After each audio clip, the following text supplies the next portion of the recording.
Muy buenos días, estimados compatriotas. Quisiera empezar saludando al cuerpo organizador del IPU en su conjunto, así como al señor Julio Salazar y para su presidente, el señor Jorge Farfán. Y pues a todos ustedes, compatriotas, por estar aquí para compartir estos momentos de reflexión sobre nuestra patria. Se me ha pedido que hable sobre el tema del comercio internacional, pero he creído conveniente ampliar el panorama e ir más allá en lo que conocemos como comercio internacional y adentrarnos un poquito en la fuente misma de lo que es nuestras exportaciones y lo que hacemos con ellas. Conocemos nosotros la calidad de nuestras exportaciones, sabemos en reglas generales en qué priorizamos, pero esto precisamente es algo que venimos haciendo ya desde hace siglos. Entonces, hay una diversidad en las exportaciones que debemos analizar y sobre todo priorizar en lo que va pues, de este siglo XXI. En este cuadro que les muestro es lo que se llamaría una contabilidad estatal básica, donde vemos la demanda interna con la demanda externa dentro. Por el lado izquierdo, pues el consumo, la inversión privada, el gasto público, y por el lado derecho, las exportaciones y las importaciones. El punto importante para el Perú es de que desde hace muchos años o décadas venimos siempre trabajando en el punto de las exportaciones, quiere decir nuestra demanda externamente. Es ahí donde hemos incidido bastante con lo que hemos hecho pues en términos de exportaciones y sobre todo de nuestros recursos naturales, que ustedes saben pues nos ha convertido en un país primario exportador. A esto quisiera decirles lo siguiente, de que al ser un país primario exportador, lo que estamos haciendo es pues tener un comercio internacional basado en los recursos naturales. Y he tomado como ejemplo China, con quien pues, digamos, tenemos lazos ahora con un TLC, lazos comerciales bastante importantes. Y miren, en este cuadro, lo que nosotros les exportamos a los chinos: cobre, hierro, aluminio, harina de pescado y uva. ¿Y qué es lo que nosotros importamos? Pues celulares, televisores, computadoras y automóviles. Este esquema es un esquema que vamos a encontrar en todas las exportaciones que tenemos en el Perú. Y pues vemos que nuestros TLCs tienen como común denominador la exportación de recursos naturales. En eso estamos y en eso parece que vamos a continuar. Veamos ahora ¿cómo es que esta balanza comercial de nuestro comercio internacional con China nos va a reflejar en cierto tiempo? Y he tomado el ejemplo de México, que ya viene trabajando con China desde por lo menos hace 20 años. Y la evolución natural del comercio con China, porque México es una economía parecida a la peruana, es de que la balanza comercial con el tiempo comienza a ser deficitaria. Y bien deficitaria en el sentido de que cada vez aumenta. No se ve que haya en algunos tiempos, digamos, una reducción del déficit. Lo que se ve es de que cada vez aumenta. Aquí tenemos en 2012, en 2013 seguimos ya en un déficit comercial de alrededor de 58.000 millones de dólares con México. Esta situación entonces, ¿qué implica? De que si nosotros estamos exportando lo mismo con China, pues este cuadro se nos puede aplicar en algunos años también. Pese a que ahora la balanza comercial sigue siendo, digamos, equitable. Pero todo esto, compatriotas, implica de que cada vez nosotros hagamos una incidencia demasiado, digamos, fuerte en lo que es recursos naturales y sobre todo en lo que es la explotación de nuestros recursos precisamente mineros. La foto que les muestro es en Ticapampa, para todos los ancachinos que están presentes aquí en la sala. Pues Ticapampa es una explotación minera que está a 20 kilómetros de Huaraz, de la ciudad de Huaraz, y en la que ustedes podrán ver que eso que ven al fondo no es nieve de la cordillera de los Andes, sino que es relave. relave, 1 kilómetro de relave, el cual, pues, en la parte trasera tiene al río Santa. El río Santa, el cual, pues, va a dar a todas las explotaciones agrícolas que tenemos ahí en Ancash. Ese es el gran problema que tenemos en nuestro país. Seguimos incidiendo en una economía primaria exportadora, la cual al final nos está llevando a un medio, digamos, de pasivos medioambientales. Y esos pasivos medioambientales, pues, nos están poniendo en una situación también de conflicto, porque no hay que olvidar de que en el Perú tenemos ahora alrededor de 220 conflictos medioambientales abiertos. Entonces, ¿qué tenemos nosotros con esta exportación? ¿Qué es lo que estamos sacando después de décadas de continuar en este esquema? De que tenemos una economía un tanto inestable, con fluctuaciones bastante grandes y que vive, digamos, supeditada a los vaivenes del comercio internacional o de las situaciones políticas internacionales. Analicemos un poco, por ejemplo, lo que pasó con la primavera árabe, en que, pues, por la escasez de petróleo, teníamos el barril a $64 y terminó en 134. Magnífico para nosotros, pero una vez que acabó esto, pues volvimos a la dura realidad. Y esto va a continuar, porque es un ciclo en el cual nosotros estamos siempre manteniéndonos vigentes.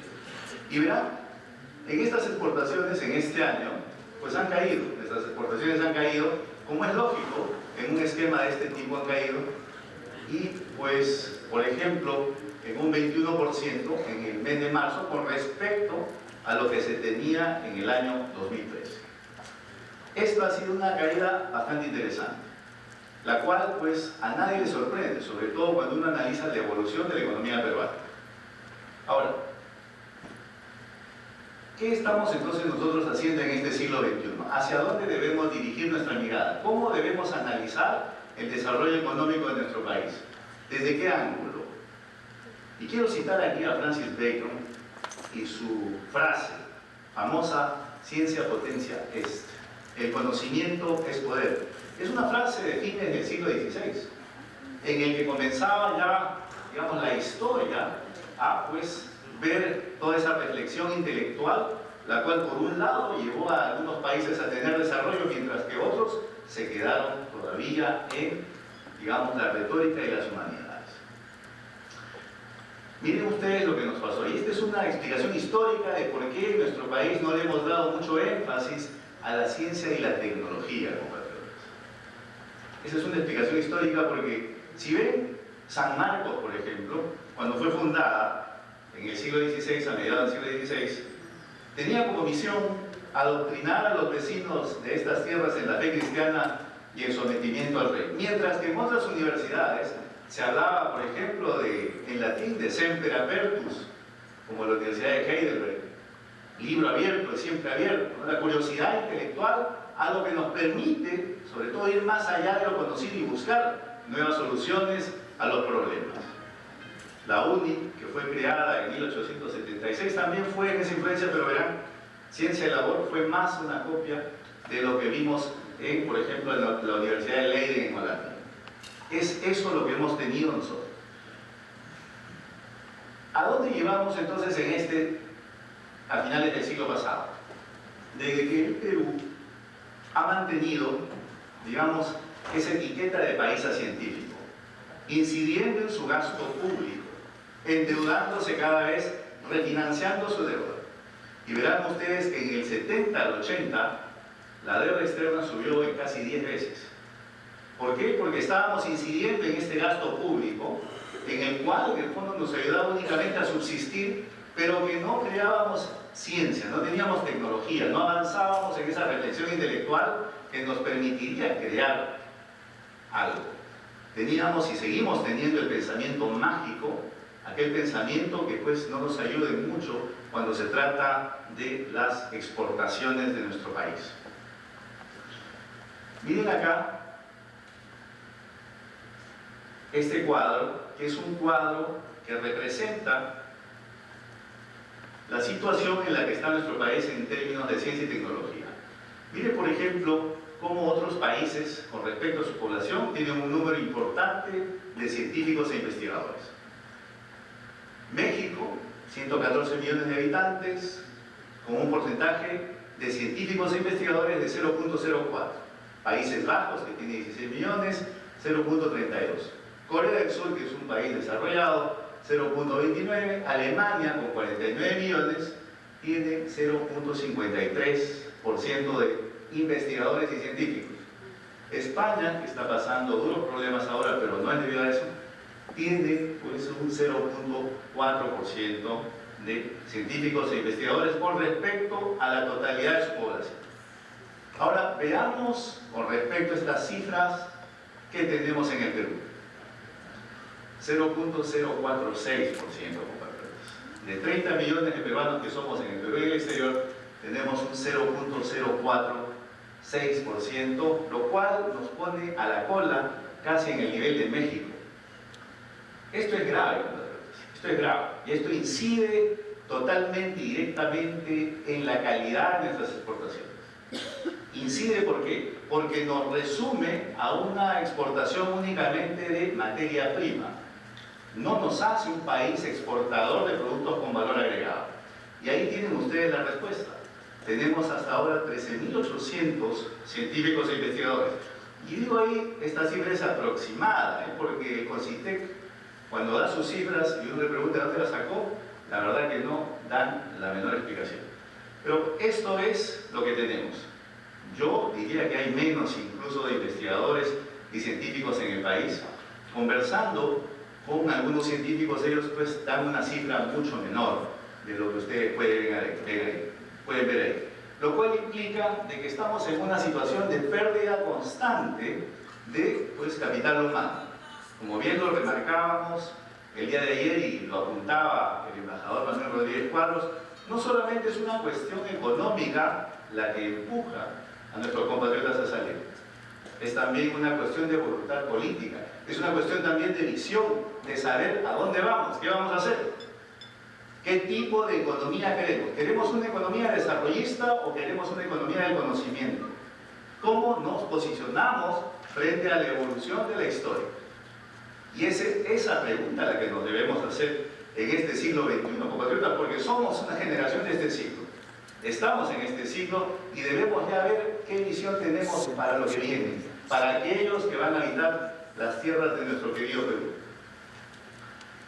Miren en este cuadro sobre la influencia que hemos tenido en todo lo que es retórica y letras, que de los 588 premios Nobel que se han repartido hasta la fecha, ¿no? Desde 1901, el Perú pues ha tenido uno con el señor Mario Vargas Llosa. Y qué bueno, uno hemos tenido de esos 588.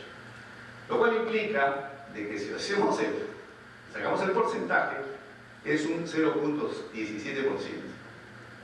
De 588 premios Nobel. Y para América Latina es un 2.7. Quiere decir que tenemos un 97.3% de premios Nobel que han ido a todo el mundo, menos a América Latina. Compatriotas, una vez más, esto es grave. Y esto implica una falta de visión de lo que queremos hacer en este siglo. Falta de visión. ¿Qué tipo de desarrollo queremos? Es ahí donde debemos ponernos de acuerdo. Porque si vamos a mantenernos con estos porcentajes, vamos a seguir vendiendo recursos naturales. Y a lo mejor destruyendo nuestro país.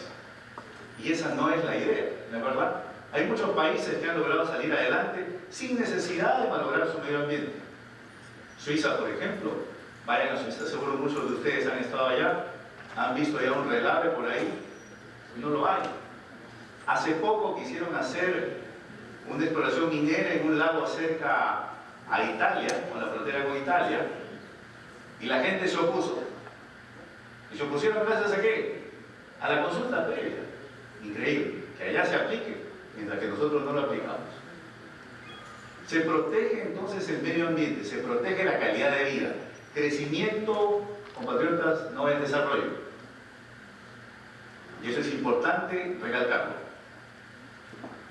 ¿Por qué? Porque si no damos esa importancia a la ciencia, a la tecnología y la innovación, no tendremos tampoco un incremento en lo que es el Producto Bruto Interno. Miren ustedes cómo los países que he tomado como ejemplo, Suiza, Brasil, Corea del Sur y México, han logrado avanzar, sobre todo Suiza, y en una proyección al 2017, Suiza depasa largamente los $80.000 por año, por persona. Mientras que otros países se van quedando. ¿Quiénes se van quedando? México. ¿Y dónde está el Perú? También al mismo nivel que México. Entonces, veamos aquí, compatriotas, esa influencia directa en lo que hacemos nosotros como visión de desarrollo, con impulso a la ciencia y la tecnología y su influencia en el crecimiento de un país. Muy importante. Y hablaba de Suiza porque Suiza precisamente no tiene gran cosa. Ellos han tenido en la historia su fuerza de trabajo, su brazo, su arma. Dicho sea de paso, cuando tomaron la Bastilla, los primeros que cayeron, ¿quiénes fueron? Los suizos. Estaban cuidando allá adelante, fueron los primeros en caer. Vendían su fuerza de trabajo, su arma, su brazo. Y se quedaron ahora pues a hacer pues, la Guardia Suiza allá en el Vaticano. Verán, es una reliquia que se ve. Pero eso viene de ese tiempo. ¿Pero qué hizo Suiza? Suiza simplemente pasó por esa sociedad del conocimiento. Como decía Francis Bacon, ciencia, potencia es. El conocimiento es poder. Y se dieron cuenta que no podían continuar únicamente siendo un país sin mayor producción tecnológica. Y es ahí donde avanzaron y ahora ustedes, les aseguro que por lo menos deben tener un reloj suizo. Ahora, ¿qué tenemos con esto? De que durante muchos años Suiza ha influenciado el desarrollo gracias a los avances en ciencia y tecnología. ¿Y por qué le doy este ejemplo? Porque gracias a la industria relojera, 32 profesiones se abren a todos los jóvenes que salen de la escuela secundaria. En el Perú no tenemos eso. Desarrollo, entonces, compatriotas, implica tener una nueva visión de lo que estamos haciendo en economía. Pues bien, ¿qué hacemos en nuestra contabilidad macroeconómica? ¿Qué hacemos si las exportaciones decaen? ¿Qué es lo que siempre nos pasa? Gasto público. Es lo primero que hacen los gobernantes, gasto público. Y miren acá este ejemplo. En el año 2009 tuvimos un crecimiento de 0.9%. ¿Qué se hizo inmediatamente? Gasto público. Se le dio dinero a las regiones. Pero las regiones, por una cuestión de institucionalidad, por un lado, no tienen los cuerpos técnicos para lograr proyectos de envergadura y por otro lado, tampoco tienen pues esa capacidad de gasto. Al final, es una inversión que no nos sirve. ¿Cómo entonces influenciamos el crecimiento si no tenemos precisamente esa ciencia y tecnología que nos haga levantar de ahí? ¿Qué hacemos si las exportaciones bajan entonces? Apliquemos el consumo. ¿Pero qué pasa? Ya lo estamos haciendo en el consumo. Ya estamos pues con un crédito que está a más del 20%. Muchos dicen que hay que aumentar el salario, pero señores, el salario no guarda relación con el costo de vida. El salario guarda relación con la productividad. Entonces, la combinación perfecta de crecimiento, ¿cuál es? Exportaciones de calidad con un componente mayor de ciencia y tecnología y las inversiones privadas que deben llegar a nuestro país. Pero para eso el marco legal debe ser respetado. Lo que nosotros hacemos como instituciones, tanto en los partidos políticos como el Congreso, el Poder Ejecutivo, el Poder Judicial, deben ser el mejor ejemplo para que aquellos que quieran invertir en nuestro país puedan venir y pues sentirse seguros de que lograrán un mejor rendimiento en su inversión. Pero no olvidemos esa parte de exportaciones. Cambiemos ese chip. No nos quedemos en el título de Perú país científico. Avancemos y hagamos este siglo, precisamente esa sociedad de conocimiento para el Perú, con los avances en ciencia y tecnología. Muchas gracias.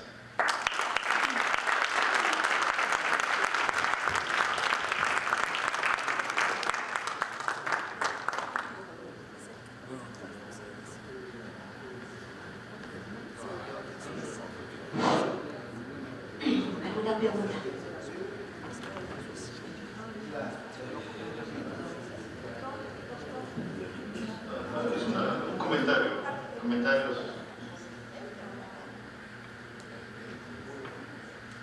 Gracias, doctor Jaico. Nosotros también somos seguidores de lo que sucede en el Perú en el tema económico y especialmente en las exportaciones, de las que se ha hablado tanto, ¿no? Y usted ha dicho una gran realidad y lo ha reiterado al final: Perú necesita capitales. Hay una teoría económica, yo no soy economía, no he estudiado economía, soy abogado, y para que no piensen mal ni me miren con mala cara, por si acaso nunca he ejercido. Solamente he estudiado Derecho y Ciencia Política, pero me apasiona el tema de negocios internacionales. De hecho, me dedico a eso en la vida diaria. Y hay una teoría económica que dice que creo que se llama la dotación de factores entre países. Hay países que son ricos en capital y hay países que son ricos en mano de obra. ¿Ustedes se imaginan Perú en qué es rico? En mano de obra. Definitivamente no tenemos capitales. Si ustedes ven la cuenta de ahorros de cualquiera de las 6 familias más millonarias del Perú y los traen a Miami, no es poco más que uno más en la guía telefónica. No hay grandes capitales en el Perú. La prueba es que la minería y las grandes inversiones dependen de capitales extranjeros. Pero además dependemos del conocimiento. En Perú no hay científicos, como dice el doctor Jaico. No hay, lamentablemente, porque son décadas de formación de profesionales en las que nos ha inculcado la investigación y el desarrollo. Hace poco al doctor, profesor y economista Luis Carranza, que fue ministro de Economía, se le criticó fuertemente. Esto fue cuando estaba en el gobierno, creo yo, recién había salido del cargo, y dijo: el Perú necesita más ingenieros y menos cocineros. Se le criticó y le lo vieron, por supuesto, miles de críticas, encabezado por